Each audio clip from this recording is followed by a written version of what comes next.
搁再来看到这个消息，系青蛙色嘛海头，这是蚵仔要起价。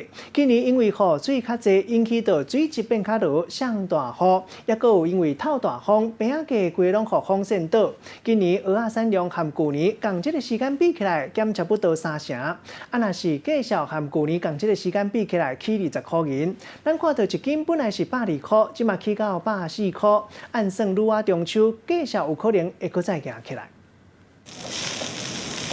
肥壮壮的蚵仔，甲放在铁板顶悬煎甲滋滋叫，尾啊搁甲敲一粒卵，芳香香的蚵仔煎就会当芳上倒。不过3礼拜进前，蚵仔才拄起价，互业者安尼囥着心会痛。120、130啦，即马可能140、150拢有，大概10块、20块的起。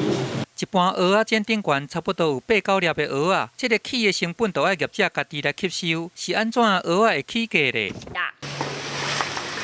来看遮。蚵仔笼放蚵仔，放出来蚵仔已经死去啊！啊，若无就是亲像即型的走细粒仔囝尔。今年因为雨水高，造成这个水质较落，甚至讲落雨透大风，甲这个蚵仔病拢甲吹倒去，造成今年蚵仔的产量比旧年差要3成，价销嘛比旧年起20块，对一斤102块起到140。啊，过雨济的时阵落来，水是垃圾的，搁有带一寡迄落泥沙，去到海呢。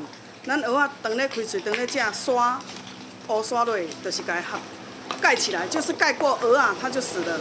估计讲，伫中秋节进前，价销会搁发起。若是讲要蚵仔价好较落一个，就要求这个天公伯啊，赐较好的天气。